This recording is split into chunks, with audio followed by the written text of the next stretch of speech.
Can people really change?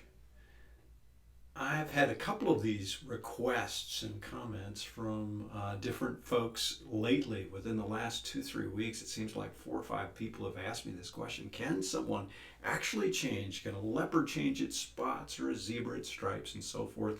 Or if they struggle in a particular area, won't they always struggle in a particular area? And actually, I mean, I know that there's a certain logic to that. You've seen it, you haven't seen change before. But I need to tell you, people can change. Of course they can change, which is not to say that it's easy. Okay, your tools for change are always the same, though. Very clear expectations.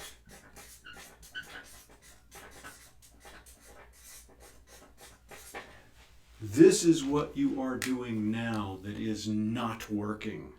This is exactly what I need you to change and what needs to change right away. Very specific, behavioral, if at all possible. Secondly, consequences.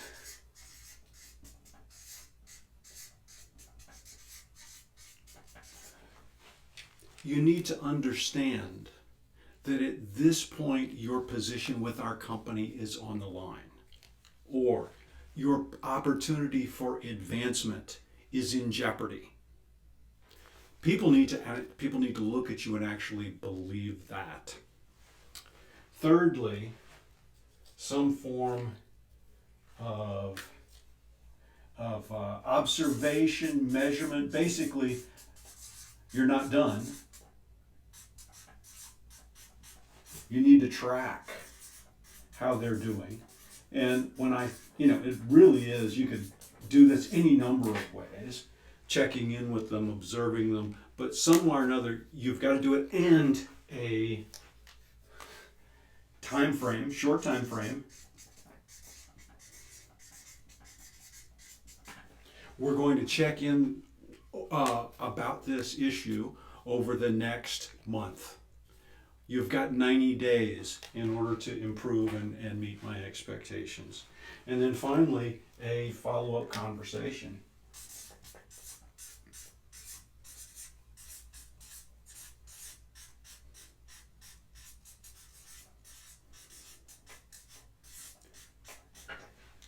Now, I know that none of this is guaranteed. I do know that. And many times people don't change for other reasons. They have other drivers. This is not enough. Whatever the consequences you establish may not be enough to keep them. On the other hand, I've had good examples. I mean, I've told people, hey, there's no guarantee of this, but if you will put these tools into play, that your people just may turn around. And I've had two come back to me recently and say, I've had that conversation with my people and they have perked up. They've decided that, I need to change my behavior, and there's been a marked change in how they're going about their work. So some people do change. In fact, one of the comments actually was reported to me today. The CEO had this conversation and had actually walked into the meeting prepared to fire the person. And it was, things aren't working out, and here's why.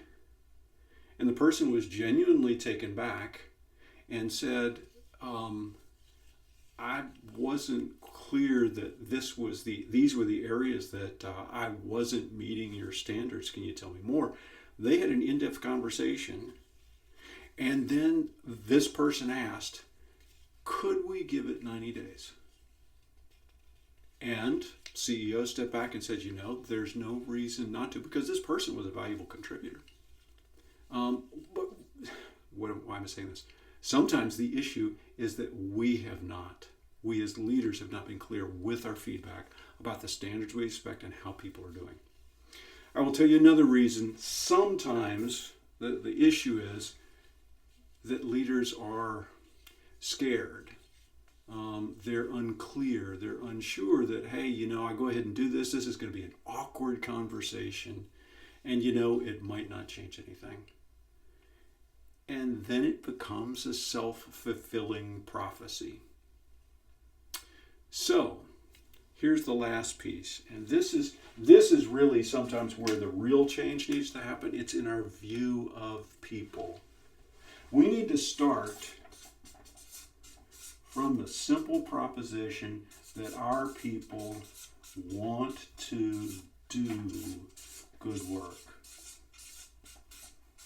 And if we'll start from that as our belief, if we will, a good friend of mine, a colleague, would say, put a 10 on them, give them a score of 10 right out of the gate, and then act accordingly and see if they don't measure up to that.